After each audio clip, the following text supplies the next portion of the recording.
What do you think of when you hear the word high performance? What does that mean to you? So for high performance for me, it's not coming from the sport world. It's being able to perform when the stakes are at its highest, when the pressure's on, when it's do or die.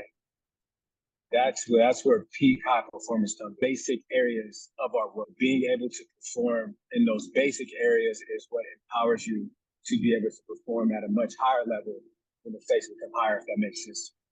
So for us, it's being able to maximize the God-given ability that we have, being able to maximize that and take that to push our bodies to the furthest extent that we humanly possibly can. Yeah, so that's in our world, that's what high performance is. It's and the things that fuel it for us is what we eat, it's what we do on a nightly basis, it's the amount of sleep that we get, it's the attention to detail, it's the studying of the playbook, it's what we're doing on the practice field. All of these things all of these things correlate with you being able to perform at a high level.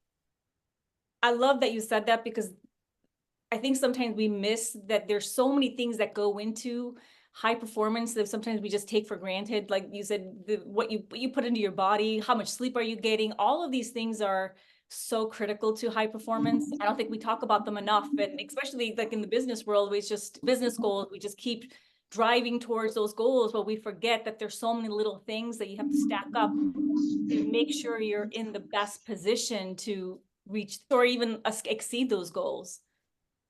I tell people there's a process to every process. For us, it's our head coaches. You can start at the top. You can start at the owners of the team and their vision for the team.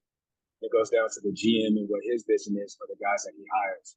Then from the GM, it turns to the head coach and what he envisions the offense, the defense. Now, to that process is the player.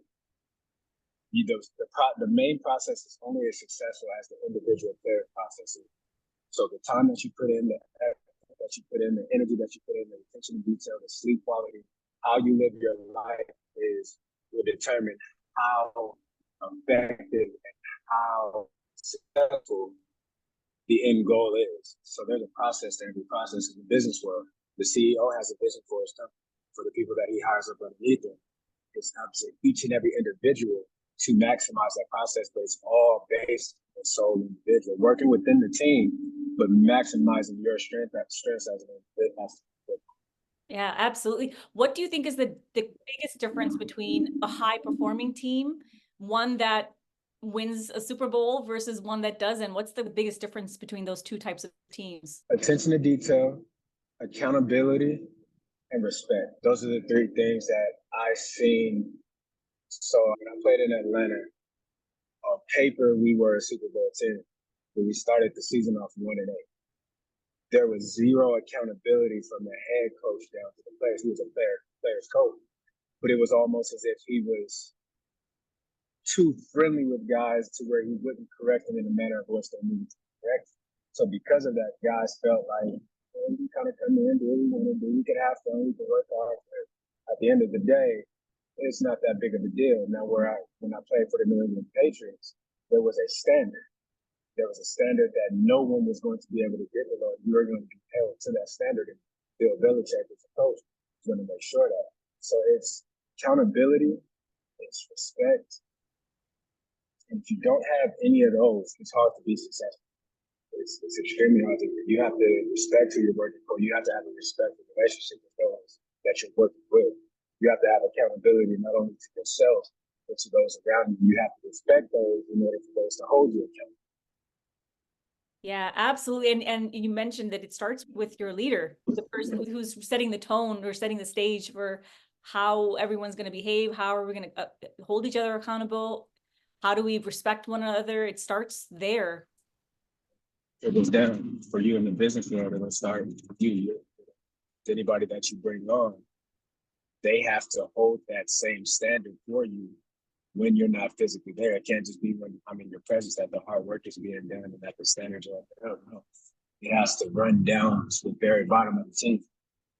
I appreciate you sharing some of your nuggets of wisdom. I think that's really helpful. I think it relates to anything, sports, life, business. If you want to be a high performer, you got to start with the details. The process is the piece where we sometimes kind of miss, right? It's like, what are the little Yeah. steps that you have to do really great independently and then put them all together? And that's how you can transform. But it doesn't just happen overnight like that. It's kind of like it's compound pounding. It's constantly hitting the same target over and over and over and over. It's constantly repeating the same habits. It's constantly creating the same habits, great habits. Hey, Kenyon, what do you say to someone who is under a lot of pressure? Like, how do you stay calm? Because part of what I do is I work with leaders to help them build their emotional intelligence, which is so important. Staying in control of your emotions, especially when you're under a lot of pressure. So in my sport world, it was my ability to study my opponent. It was my ability to know the game plan. And then more important than any of that, it was my ability, the trust that I had within myself due to the work that I did. Because pressure is going to come in every aspect of life.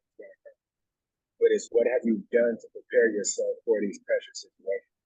How have you had the same pressure is what you feel when you don't know what you're doing. But I don't feel pressure. But I know what I'm doing. So for you and what you do, you know exactly what to do. You know how to do it. You know how to get it across. Awesome. Thanks for that so much.